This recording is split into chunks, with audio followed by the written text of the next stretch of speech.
안녕하세요. 매일 새로운 사연을 전하는 읽어주는 사연 라디오입니다. 구독과 좋아요, 많은 공유 부탁드립니다. 오늘의 사연 시작하겠습니다. 안녕하세요. 결혼한 지 2년 만에 이혼을 결심하게 된 30대 여자입니다.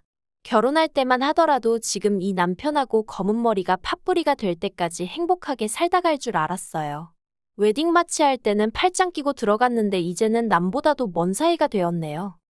지인의 소개로 알게 된 남편과는 3년을 만났습니다. 당시 남편은 직장을 다니는 평범한 회사원이었고 저는 중학교 선생님이었지요.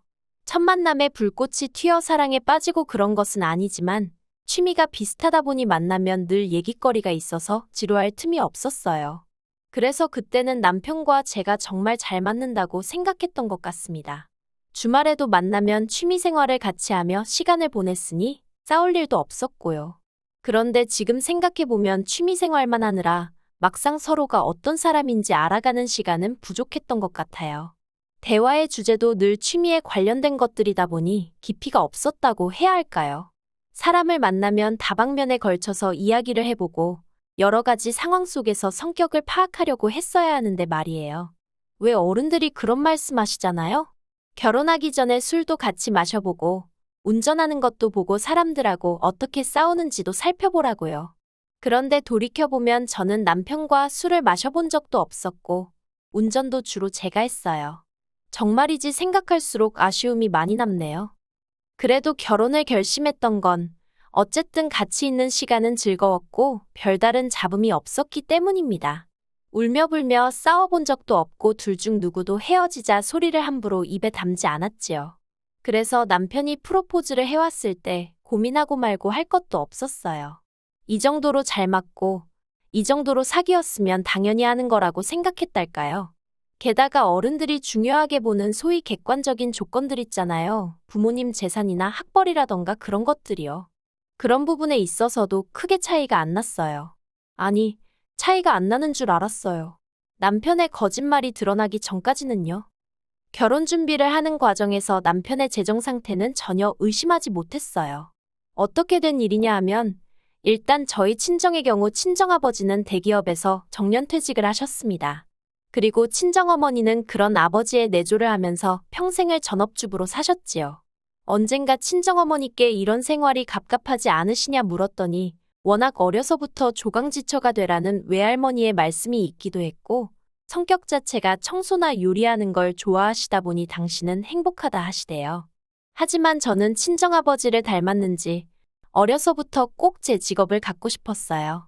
아침마다 당신이 다니는 회사의 자부심을 느끼며 출근하시는 아버지가 멋져 보이기도 했고요. 아무튼 저는 자신 있게 화목하고 좋은 집안에서 자랐다고 말할 수 있어요. 반면에 남편은 아버님은 사업을 하시고 어머님은 은행에 다니신다고 저에게 이야기를 했었거든요. 그것도 몇 번씩이나 말이에요. 그래서 그 말을 철석같이 믿었습니다. 상견례 자리에서도 친정부모님이 시부모님께 지나가듯 사업은 잘 되시냐, 은행에서 근무하시면 그래도 여러 가지 좋은 점이 있지 않냐 그런 질문들을 하셨는데 그때 아버님 어머님 두 분 다 굉장히 자연스럽게 대답을 해주셨고요.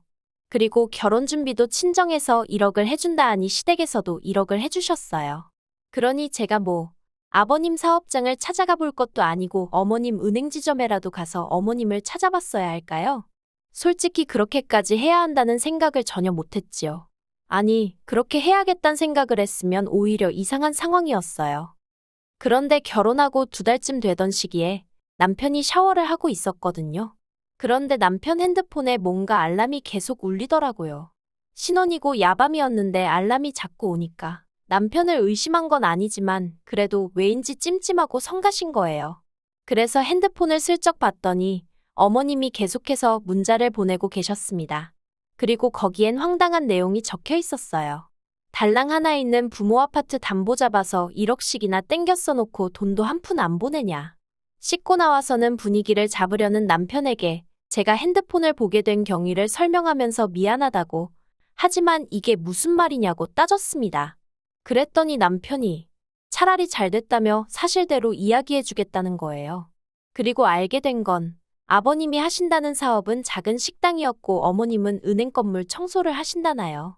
그러더니 식당 사장도 사장 아니냐며 그래서 사업이라 했고, 어쨌든 은행원들하고 같은 건물에서 일하는 거니까 완전히 거짓말을 한 건 아니라대요. 제가 어이가 없어서 차라리 거짓말을 해서 미안하다고 사과를 하라 했습니다. 말도 안 되는 억지는 왜 쓰느냐고요. 그리고 그제서야 남편이 한다는 말이 미안하답니다. 저랑 결혼은 하고 싶은데 저희 부모님이 혹시 자기를 반대할까봐 그런 거짓말을 했다나요. 아무리 생각해도 이해할 수가 없었어요. 저희 부모님과 첫 만남을 가지기도 전에 이미 남편의 거짓말은 시작되어 있었으니까요. 하지만 이미 결혼은 했고 시부모님의 배경만 제외하면 달라진 건 아무것도 없다 싶었지요. 그래서 크게 실망은 했지만 헤어져야겠다는 생각은 못했어요. 남편더러 더는 나를 실망시키지 말라 했습니다. 사실이 뭐가 됐든 솔직한 사람이 좋다고요. 그리고 이후로 저희는 정과 변함없이 신혼생활을 이어갔습니다.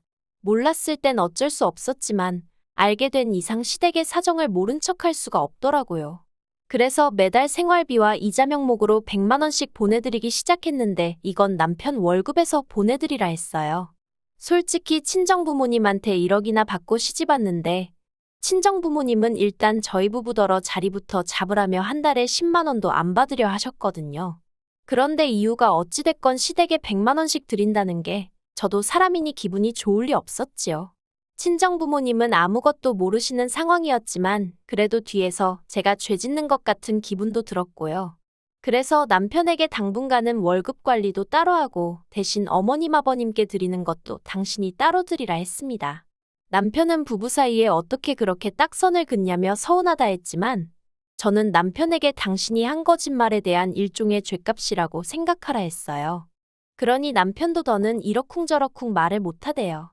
그리고 저는 남편에게 말은 안 했지만 그래도 사람이니 한 번쯤 실수는 할 수 있는 법이지 싶어서 다시는 이 일을 입에 담지 않겠다고 다짐했어요. 그런데 얼마 전 남편의 본성을 알아차리고 말았습니다. 거짓말을 했던 것도 실수가 아니었고 남편은 원래 그 모양 그 꼴인 사람이었더라고요. 다만 제가 그걸 알아챌 기회가 없었을 뿐. 친정아버지는 은퇴 후 친정어머니와 함께 고향에 내려가 블루베리 농사를 짓기 시작하셨어요. 워낙에 귀농이 꿈이기도 하셨고 아버지 표현을 빌자면 농사 짓다 망해도 그 돈 없어도 안 죽는다 싶어서 시작하셨다대요. 그런데 막상 귀농을 해보니까 고향도 당신이 알던 옛날 그 고향이 아니고 서울 생활도 그리워지셨나 봐요. 그래서 작년 가을쯤 시골 생활 전부 다 청산하시고 다시 서울로 올라오셨어요. 근데 문제는 막상 서울로 다시 올라오니까 처음 한 달 정도만 재밌다가 이게 농사라는 게 매일같이 신경 쓰고 할 일이 있잖아요. 그런데 갑자기 할 일이 싹 사라져서 그런지 우울해하시더라고요. 친정어머니는 어머니대로 그런 아버지의 모습 때문에 힘들어 하셨고요. 그래서 제가 취미생활이라도 시작해보시라고 했는데 아버지가 그런 것보다는 돈을 벌고 싶다고 하셨습니다. 단돈 몇십만 원이라도 당신 손으로 벌어서 나중에 제가 자식 낳고 하면 손주들 용돈도 주고 그러고 싶으시다고요. 솔직히 노후 준비도 다 되어 있으시면서 이제 와서 왜 또 일을 하고 싶어 하시는 건지 자식으로선 이해도 안 되고 걱정이 앞서대요. 그래서 몇 날 며칠을 그러지 마시고 어디 여행이라도 다녀오시라고 말씀도 드려보고 요새 어른들 사이에서 유행이라는 스포츠 댄스 교실이며 이거저거 소개도 해드렸어요. 그런데 아버지는 아직 당신이 쓸모있는 사람이라는 걸 느끼고 싶다 하시더라고요. 그리고는 며칠 뒤 꺼내신 말씀이 택배 배달을 해보시겠답니다. 친정어머니랑 같이 다니면서 하면 드라이브도 될 것 같고 움직여야 하니까 운동도 되지 않겠냐면서요. 제가 젊은 사람들도 힘들어서 얼마 못하고 나가 떨어진다더라고 하지 마시라고 말렸어요. 그러다 허리라도 다치시면 늙음하게 생고생하신다고 화도 냈지요. 하지만 친정아버지의 고집은 황소고집이었고 그나마 다행히 아는 분의 연줄로 배달 건수를 조절할 수 있다고 하시대요. 그래서 하루에 한 50건 정도만 배달하면 된다고요. 그래서 결국 한번 해보시라 했습니다. 대신 조금이라도 무리가 된다 싶으면 바로 그만두시는 거라고 몇 번이고 다짐을 받았네요. 그렇게 택배 일을 시작하신 아버지는 우울해하시던 얼마 전과는 완전히 다른 사람이 되어가셨어요. 전에는 시원한 사무실에서 일을 하는 게 제일이다 생각했는데 이렇게 땀 흘리며 다녀보니 다시 젊어지는 것도 같고 기분이 끝내준다 하시대요. 그리고 친정아버지의 상태가 좋아지니 친정어머니도 걱정거리가 줄었다며 얼굴에 미소가 떠나질 않았지요. 제 우려와는 달리 너무나 즐거워하시는 두 분을 보고 있으니 나이만 생각해서 제가 너무 저희 친정부모님을 과소평가한 건 아닌가 싶대요. 그런데 어느 날 퇴근하고 집에 돌아왔는데 남편이 씩씩거리고 있더라고요. 제가 무슨 일이라도 있었냐고 물으니까 오늘 회사에서 쪽팔려 죽는 줄 알았다는 겁니다. 그래서 그게 무슨 소리냐니까 친정아버지께서 자기 사무실이 있는 건물에 택배 배달을 오셨다는 거예요. 그게 뭐 어때서 하니까 배달이나 하러 오셨으면 배달이나 하고 가면 되지 왜 자기를 아는 척을 하냐며 짜증을 내대요. 그때부터 저도 전후 사정은 잘 몰랐지만 기분이 나빴어요. 하지만 꾹꾹 눌러 참으며 남편더러 화만 내지 말고 자세히 말을 해보라 했습니다. 그랬더니 남편이 한다는 말이 점심 먹고 동료들하고 들어오는데 택배 조끼를 입은 노인네가 두리번거리더랍니다. 그러니까 남편 옆에 있던 동료 중 한 명이 어르신 어디 찾으시냐고 물었나 봐요. 친정아버지가 택배를 보여주면서 여기다 배달을 해야 되는데 사무실이 다 비슷하게 생겨서 찾기가 어렵다며 웃으셨고 그러다가 이제 저희 남편을 발견하시곤 어이구 사위? 여기서 일하는가 하셨답니다. 아니 장인이 사위를 봤는데 그러면 모른 척 하나요? 제가 남편더러 당신 동료가 아버지 도와드리는 동안 당신은 우리 아버진지 못 알아봤냐고 물었어요. 그랬더니 알아봤지만 거기서 쪽팔리게 아는 척을 어떻게 하냐고 오히려 화를 내대요. 그래서 자기가 고개까지 돌리고 있었는데 저희 아버지가 기어이 아는 척을 했다면서 너무 짜증이 난대요. 장인장모 잘 산다고 얘기했는데 이게 뭐냐면서 저희 친정부모님 때문에 자기가 거짓말쟁이가 되었다나요. 듣고 있는데 어찌나 황당하던지 그리고 동시에 친정아버지가 받으셨을 마음의 상처가 걱정이 되었어요. 하지만 이를 크게 만들고 싶지 않아서 남편에게 기분 나쁜 티를 내는 대신 친정아버지가 얼마나 당신이 반가웠으면 그러셨겠냐고 그냥 적당히 넘어가라고 했습니다. 그런데 남편은 계속해서 하는 말이 이제 와서 말이지만 장인어른은 배려심이 부족하답니다. 상견례 때도 그렇고 이번에도 그렇고 왜 번번이 상대가 불편해할지도 모른다는 생각은 못하고 질문도 너무 많고 어떻게 직장에서 안 잘리고 그렇게 오래 버티셨는지 모르겠다나요. 그러면서 요즘 같았으면 진작에 잘리셨을 거라는데 정말 더는 못 들어주겠더라고요. 그래서 제가 남편더러 적당히 좀 하라고 화를 냈습니다. 우리 아버지가 일부러 당신 망신 주려고 그 건물에 배달을 갔냐? 그리고 우리 아버지가 배달이라는데 당신이 뭐 보태준 거 있냐? 사위씩이나 돼서 우리 아버지한테 용돈 10만 원이라도 드려봤냐? 그러면서도 우리 아버지가 나 타라고 준 차는 네가 맨날 끌고 다니지 않냐? 너는 네 회사 동료들이 네 장인보다 중요하냐? 정말 남편한테 그렇게 큰 소리로 화를 내본 건 처음이었네요. 그리고 그제서야 남편도 아차 싶었는지 눈을 땡그랗게 뜨고는 저를 보더니 기껏 한다는 말이 팔은 안으로 굽는다더니 맞네. 그러고는 방으로 쏙 들어가 버리는 거예요. 어이가 없어서 그럼 팔이 안으로 굽지 밖으로 꺾일 줄 알았냐 하고는 방문에다 악을 썼어요. 그런데도 도무지 화가 풀리지가 않대요. 그리고 이튿날 아침 남편이 방에서 기어 나오더니 저를 본체만 채 하더군요. 그래서 제가 할 말 없냐니까 자기가 무슨 말을 하냐입니다. 자긴 틀린 말한 거 하나도 없다고요.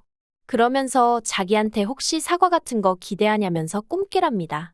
사과는 오히려 자기가 장인어른한테 받아야 할 판이라며? 말 같지도 않은 소리 듣고 있는데 지긋지긋하더라고요.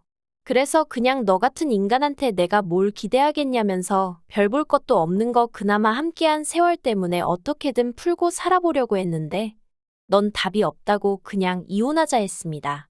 너 같은 것도 사람이라고 한 집에서 이불 덮고 어떻게 살겠냐고요.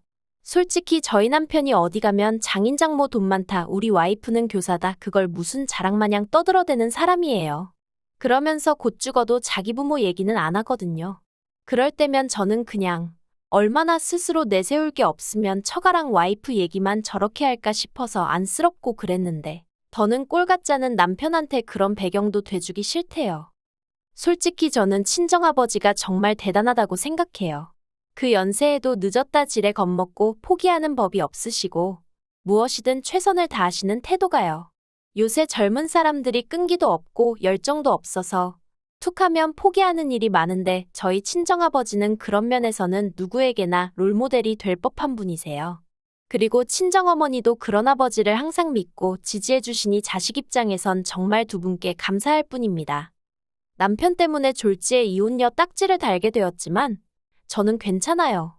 친정아버지께는 솔직하게 말씀드리면 당신 때문에 이혼한다 생각하실까봐 이것저것 서로 안 맞는 부분이 많아서 더는 못 살게 되었다고만 말씀드렸어요. 저에게 다음 결혼 생활이란 게 또 있을지 모르겠지만 그때는 정말 인간됨됨이부터 확인할 생각입니다. 남편하고 살던 집은 어차피 전세였던 데다가 계약 기간도 끝나가는 중이었기에 보증금 돌려받으면 계산할 거 계산해서 깔끔하게 정리할 수 있을 것 같아요. 그리고 저희 이혼 소식을 들은 시부모님께서 남편더러 미친 엑스냐고 네 주제에 어디 가서 저런 여자를 만난다고 욕을 하셨던 모양이에요. 저한테도 어머님이 연락해 오셔서는 아들 교육 잘못 시킨 당신 죄라며 한 번만 참고 넘어가라는데 죄송하지만 그렇게는 못한다 했어요. 남편이 저희 아버지 가슴에 대못을 박았는데 제가 어머님 가슴 아픈 거 신경 써드리고 싶지도 않았고요. 다음 달쯤에 부모님 모시고 여행이나 다녀와야겠습니다. 긴 이야기 들어주셔서 감사합니다. 오늘의 사연은 여기까지입니다. 구독과 좋아요, 알람 설정해주시면 앞으로 더 좋은 사연으로 찾아오겠습니다. 감사합니다.